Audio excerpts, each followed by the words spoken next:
तो दोस्तों stock market में पैसा लगाने के लिए काफ़ी अपॉर्चुनिटीज़ आती हैं। आईपीओ एक ऐसी अपॉर्चुनिटी है कि आपको क्विक मनी शॉर्ट टर्म पे भी और डेफिनेट लेवल पे लॉन्ग टर्म पे भी अच्छा पैसा दे सकती है।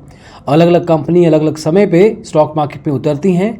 आज बात करेंगे ग्लैंड फार्मा लिमिटेड की। स्टॉक मार्केट में ये लिस्टेड होना चाहती है कंपनी।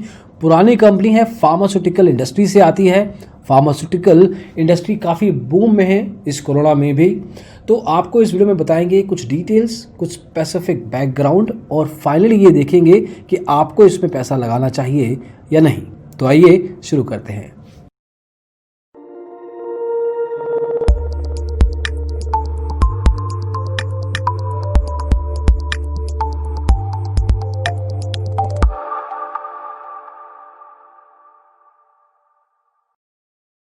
तो दोस्तों सबसे पहले देखते हैं कंपनी क्या है, क्या करती है। ये जेनरिक इंजेक्टेबल्स फोकस्ड कंपनी है। क्या मतलब है इसका? जेनरिक दवाइयाँ आपको पता होंगी, इंजेक्टेबल्स जो इंजेक्शंस वगैरह होते हैं, तो उस पर ज़्यादातर काम करती है। B2B कंपनी है, मतलब ये अलग अलग फार्मास्यूटिकल कंपनी से कॉन्ट्रैक्ट उठाती है और उनके लिए मैन्युफैक्चर करती है। फार्मास्यूटिकल इंडस्ट्री में खुद की ब्रांडिंग नहीं होती ज़्यादातर इसकी, ज़्यादातर ये दूसरी कंपनीज के लिए काम करती है। इसका मेजर जो रेवेन्यू है US बेस्ड है, अराउंड 65% रेवेन्यू, जी हाँ 65% या थोड़ा सा उससे ज़्यादा रेवेन्यू आता है यूनाइटेड स्टेट्स से। बहुत सारा रॉ मटेरियल ये चाइना से इंपोर्ट करती है। अब क्वांटिटी लेवल पे बात कर ली, क्वालिटेटिव लेवल पे बात करें तो इंडिया और चाइना में आजकल ट्रेड रिलेशंस कुछ खास नहीं चल रहे हैं। इंडिया और US में जॉय बिडेन प्रेसिडेंट जो बन चुके हैं US के, उनके आने के बाद किस तरह के रिलेशंस होंगे ये भी थोड़ा कन्फ्यूजन है। तो इन दोनों चीज़ों को मद्देनज़र रखते हुए इंपोर्ट और एक्सपोर्ट के जो नंबर हैं चाइना और US के साथ, ये थोड़े ऊपर नीचे जा सकते हैं। इस चीज़ को समझ के चलिए, इस चीज़ को कंसिडर करके चलिए। और वैसे ये कंपनी आती है हैदराबाद से, 1978 में एस्टेब्लिश हुई थी, तो काफ़ी समय हो चुका है और पुरानी कंपनी है। At the same time Shanghai Fosun pharma ये इसकी होल्डिंग कंपनी है। जो मेजर चंक अराउंड 74% इसका चंक जो है वो शंघाई फोसन, जो कि एक चाइनीज़ कंपनी है, उसकी तरफ से आता है। तो ये कहना गलत नहीं होगा कि एक तरीके से ग्लैंड फार्मा एक चाइनीज़ कंपनी है। अब इन सब चीज़ों को आपको ज़रूर कंसिडर करना है। हाँ, कुछ बातें हैं जो कि इसके डायरेक्शन में भी जाती हैं। फॉर एग्जांपल इसमें पेटेंट फाइलिंग्स रेगुलर होती रहती हैं। इसके खिलाफ FSDA यूनाइटेड स्टेट्स की जो एक अथॉरिटिंग बॉडी है, मेडिकल एसोसिएशन है, उस तरफ से इसके खिलाफ आज तक कोई शिकायत नहीं आई है, जो कि एक इसका बड़ा बेहतरीन USP है। IPO की अगर बात करें तो 9 तारीख को मंडे को ये खुला है। 11 तारीख तक 3 दिन है आपके पास इसमें अपने आप को अप्लाई करने के लिए। 4,31,96,968 शेयर्स ये इस IPO में लेके आ रहे हैं। करोड़ों में बात करें तो 1622 करोड़ रेवेन्यू था इनका मार्च 2018 में, जो बढ़कर 2044 करोड़ हुआ है मार्च 2019 में। और लेटेस्ट नंबर्स के अनुसार 2633 करोड़ इनका लेटेस्ट नंबर है मार्च 2020 में।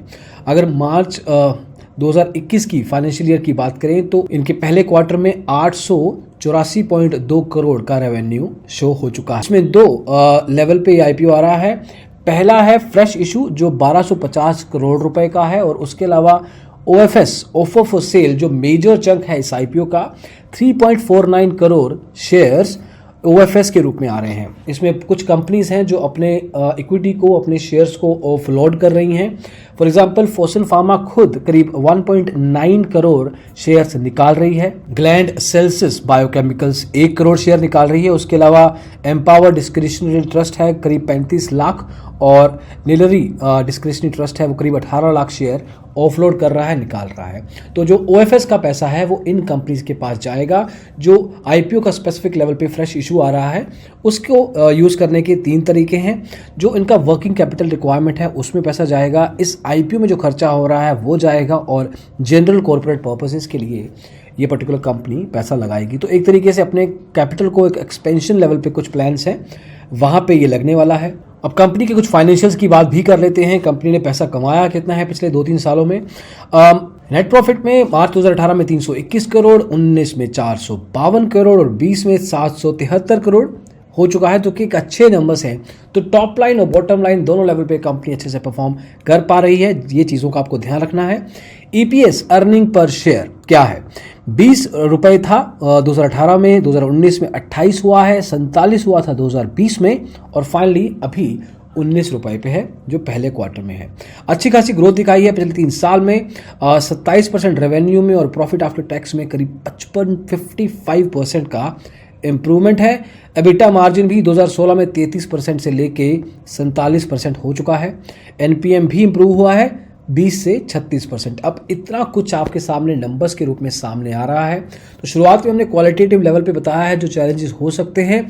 नंबर्स के लेवल पे, क्वांटिटेटिव लेवल पे ये नंबर्स काफ़ी इंप्रेसिव हैं। और अच्छी बातों में एक अच्छी बात ये भी है कि कंपनी पे लोन या कर्जा ऑलमोस्ट ना के बराबर है। 4 या 5 करोड़ का कर्जा है जो कि ऑलमोस्ट नेग्लिजिबल है।